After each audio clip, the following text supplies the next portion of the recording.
Salut les gamers, salut à tous, on se retrouve pour une vidéo donc sur Project Cars et donc on va faire un tour donc du circuit des 24 heures du Mans ainsi que de la Sarthe.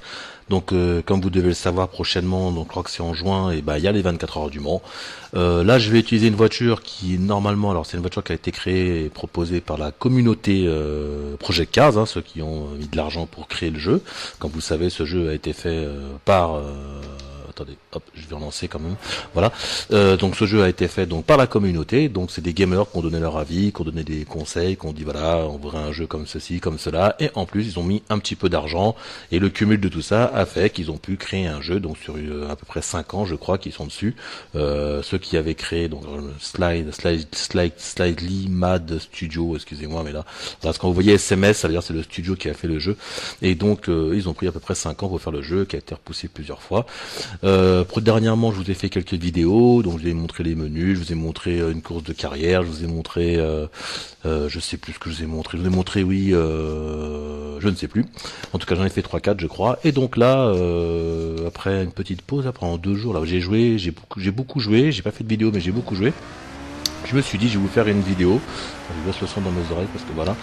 Je vais faire une vidéo de contre-la-montre et simplement avec une voiture donc de la communauté, donc sur le circuit du Mans. Alors je vous cache pas que je vous l'avais déjà précisé dans dernièrement que je revisitais, je redécouvrais des circuits que normalement je connais par cœur.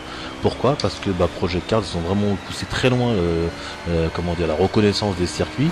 Et il est vrai qu'aujourd'hui je découvre des circuits, alors pas dans les tracés à plat, mais surtout dans les montées, dans les dénivelés. Là j'avoue que je suis très impressionné. Exemple le circuit de Suzuka qui se nomme Sakito parce qu'ils n'ont pas eu le droit de licence, donc il s'appelle Sakito. J'ai découvert que voilà, c'était très pentu en fin de compte, contrairement à ce que je pouvais penser dans les jeux. La plupart du temps c'est assez plat. Voilà, donc nous sommes sur le Mans, donc voilà, je suis au volant de cette voiture que je vais vous montrer de ce pas. Alors déjà la vue intérieure elle est magnifique. Voilà, donc je vais la laisser un petit peu, parce que franchement voilà. Alors bien sûr, cette vue là est magnifique, elle est très immersive. Oula, mince. Mais ce qu'il faut comprendre, c'est que au niveau de la visibilité, c'est sûr que bon, c'est un petit peu amoindri, c'est un peu plus étroit.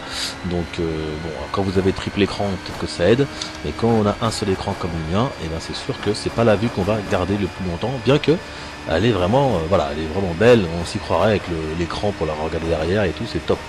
Sinon, vous avez celle-là où c'est au centre, là on voit rien avec les essuie-glaces. Vous avez celle-ci où là c'est la vue casque, donc vous avez vu. Attendez, on va faire attention au virage, que vous savez, parler, conduire, il faut choisir comme on dit. Là, on est tranquille. Alors là en plus c'est crépuscule, fin de journée on va dire. Le soleil se couche tout doucement, c'est vraiment très beau. Alors la vue intérieure donc avec le casque. Là c'est la vue un petit peu du toit, on va dire, la caméra doit être sur le toit de la voiture. Bien sûr la visibilité là est complètement est à 100%. La voiture en elle-même, que vous n'avez peut-être pas encore vue, la voici, elle est magnifique. Attention. Oh, le bruit que ça fait, c'est magnifique. C'est top, c'est top. Alors, au volant, je vous dis, oh, c'est top. Voilà, magnifique. Attention, on est dans la ligne droite, je vais la remontrer. Voilà. Et donc, moi, la vue que j'utilise le plus souvent, c'est la vue capot. Voilà, limite route, là, pour moi, les sensations de vitesse sont vraiment présentes.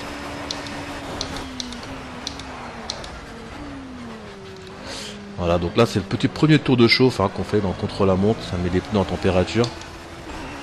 Alors là vous avez vu, les feux viennent de s'allumer. Alors vous pouvez le faire, vous pouvez choisir d'allumer les feux, de les éteindre. Là ils viennent de s'allumer. Quand il pleut, les essuie-glaces pareil, vous pouvez choisir de le mettre ou pas, bien sûr. Autant mettre sur automatique, comme ça il met quand il pleut. Alors je vous ferai une vidéo avec les changements de météo, les changements de climat qui sont extraordinaires. Surtout vous pouvez en choisir maximum 4 dans une session. Donc c'est assez intéressant. Alors bien sûr le circuit du Mans, c'est un circuit où je suis déjà allé pour les 24 heures du Mans. C'est très impressionnant, surtout bien sûr les protos, même les GT3 et tout, les grosses Porsche et tout qui font un bruit exceptionnel. C'est un gros plaisir de redécouvrir ce jeu, ce circuit en tout cas sur ce jeu. C'est vrai que Project Cars a le mérite de refaire découvrir des circuits, qu'il y ait encore plus de détails. Comme je vous l'ai dit, des dénivelés plus importants, en tout cas plus réalistes. Alors, un des points forts de Project Cars, c'est aussi tout le rendu au niveau volant ou même manette, hein, qui paraît que même à la manette on ressent toutes les aspérités du sol. Donc les petites bosses, attention, les pneus qui bien sûr s'abîment, donc ils perdent de l'adhérence, tout ça vous le ressentez dans votre support, dans votre manette ou volant. Alors bien sûr je vais pas vous dire que la manette c'est mieux que le volant, à mon avis, moi qui suis sur volant et qui ai déjà fait des jeux à la manette, voilà, c'est vrai qu'en termes d'immersion il n'y a rien à voir. Maintenant j'ai pu remarquer que c'était pas spécialement les plus rapides les volants, contrairement à un Gran Turismo où on sait que les plus rapides c'est au volant plutôt qu'à la manette et ainsi que sur les Assetto Corsa. Mais j'avoue que sur Project Cars c'est assez mitigé, donc je crois que le premier sur certains circuits c'est à la manette. Les manettes sont plus rapides que des volants sur certains circuits je précise, mais bon, c'est assez équilibré on va dire. Peut-être qu'ils ont fait exprès pour qu'il n'y ait pas de... Oh, attention je vous parle, je rate mon point de freinage. Peut-être qu'ils ont fait exprès effectivement pour qu'il n'y ait pas de trop de différence, comme dans un Forza ou comme dans un autre jeu de simulation. Sachant que Forza c'était les manettes qui étaient les plus rapides que les volants, et ils avaient créé sur le volant Fanatec une option pour justement rééquilibrer cet handicap pour les volants. Tellement c'était flagrant que au volant ça marchait pas Forza. C'est pas terrible quoi. Donc j'ai essayé d'aller un petit peu plus vite. Donc là pour l'instant on est en avance, vous le voyez en haut à droite. Une petite encadrée. Vous pouvez choisir, vous pouvez tout configurer sur ce jeu. Allez, un petit tour du propriétaire. Version. Attendez. Oh là là là là là. Ça j'avoue que ça a fait un bruit. Alors c'est pas ma vue favorite celle-ci. Vous verrez, et c'est vrai que bon la plupart des gros hardcore gamers simulation d'automobile ne jouent jamais dans cette vue-là. Pourquoi? Parce qu'on va dire votre regard il est décalé par rapport à ce que vous faites. Parce que vous regardez devant vous. Je sais pas comment vous l'expliquer, mais il y a un décalage entre ce que vous faites et ce que vous regardez et où est votre voiture, et vous n'avez pas l'impression que c'est pas très immersif en fin de compte. Donc c'est vrai qu'on a plutôt envie d'être plus proche du ressenti, donc d'être dans le véhicule.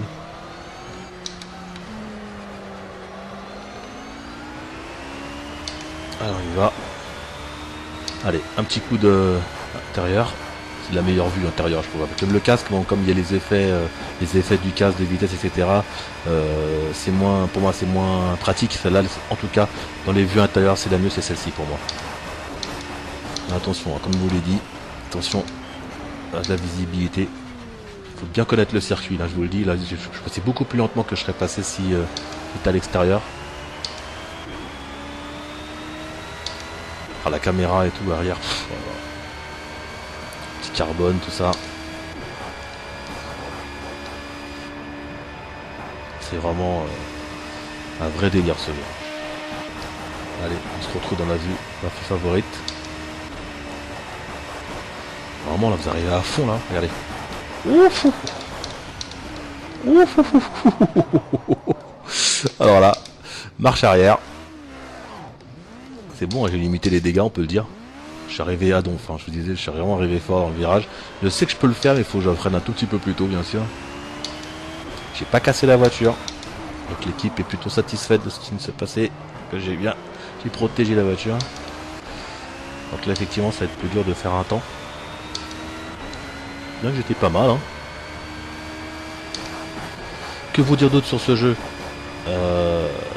J'ai commencé une carrière et j'ai eu un petit... Alors, il y a des petits bugs, hein. Dans le jeu il y a des petits bugs. Alors il paraît que... Oh mince, dès que je vous parle, vous avez vu, il paraît que les développeurs du jeu sont au courant. Quand vous êtes par exemple en essai libre, vous allez sur la Côte d'Azur, vous allez voir, des fois vous n'avez pas le son du véhicule. Des fois vous avez... tout fonctionne à part que ça accélère pas, tout simplement, la voiture n'avance pas. Donc il y avait pas mal de petits bugs comme ça.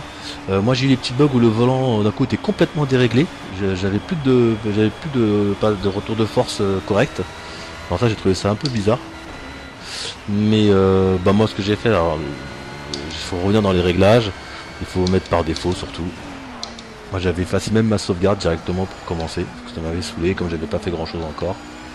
Donc il y a des petits bugs, ils sont en train de bosser dessus. On espère que ça va s'arranger. Allez, on va faire un dernier tour ensemble. Cette fois-ci, je vais y aller un petit peu plus fort. On va essayer en tout cas.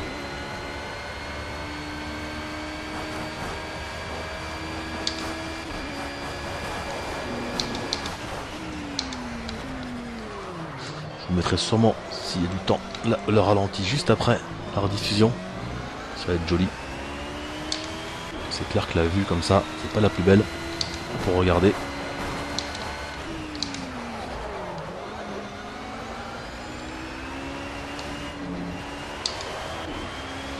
Là je suis passé en deuxième alors que j'aurais dû passer en troisième. Allez, 3 tours du circuit du Mans, c'est cadeau. Là je suis en avance de à peu près de 7 secondes. Alors vous avez aussi la possibilité de voir l'avance potentielle que vous pouvez avoir à l'arrivée. Je vais vous la montrer. Hop, elle vient de s'afficher, vous avez vu, en bas. Pour l'instant c'est pas terrible, parce que je suis dans le premier quart, le premier intermédiaire, mais petit à petit vous allez voir ça va s'améliorer normalement. Vu que je suis en avance. Si je fais pas de bêtises bien sûr. Alors ici c'est en deuxième, et vous devrez accélérer plus large. Voilà. Et donc voilà, ça commence à être en vert.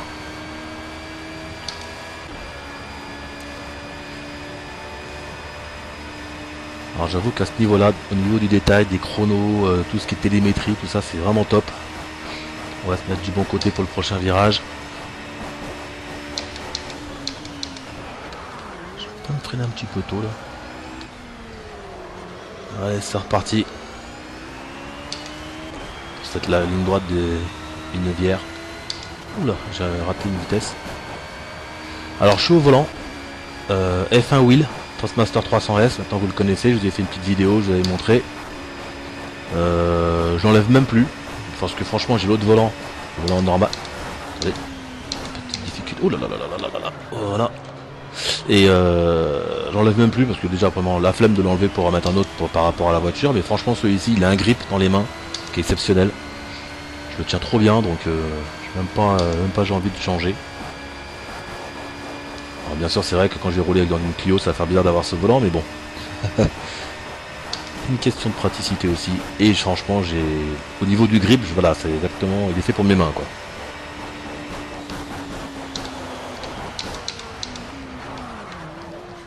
Là je suis arrivé, j'ai dérapé un peu de l'arrière, je sais pas si vous avez remarqué.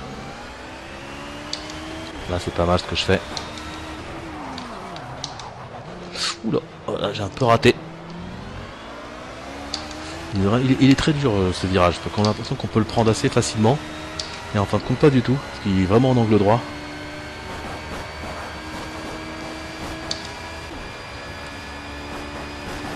On arrive aussi là à une partie qui va être un peu technique, parce que le virage il est un peu aveugle, vous avez vu, il apparaît d'un coup. J'aurais dû me remettre en troisième, je l'ai pas fait, c'est pas grave. On reste en quatrième là, je suis presque à fond. Pas là.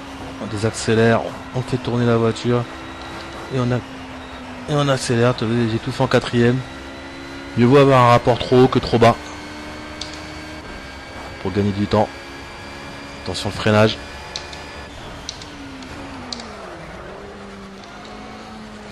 Voilà, on arrive donc déjà à la fin de ce troisième tour. 3,43, donc je suis en dessous les 4 minutes. C'était mon objectif pour l'instant, j'espère que je m'améliorerai petit à petit. Voilà, voilà. En tout cas, j'espère que cette petite vidéo vous a plu. Moi, personnellement, je me régale sur ce jeu. J'espère que vous aussi, je vais vous mettre la voiture. Oh là là là là. Moi, quand je vois cette vue, ça me rend dingue. Je vais vous mettre la petite vue avec le petit bruit. Voilà. Voilà. On va s'arrêter tranquillement dans ce virage d'Allop. Je sais pas si vous connaissez, plus bas, c'est le virage de la Chapelle pour le circuit Bugatti. En tout cas, voilà. J'espère que ça vous a plu. Je vous dis à très bientôt pour d'autres vidéos. Allez, à plus.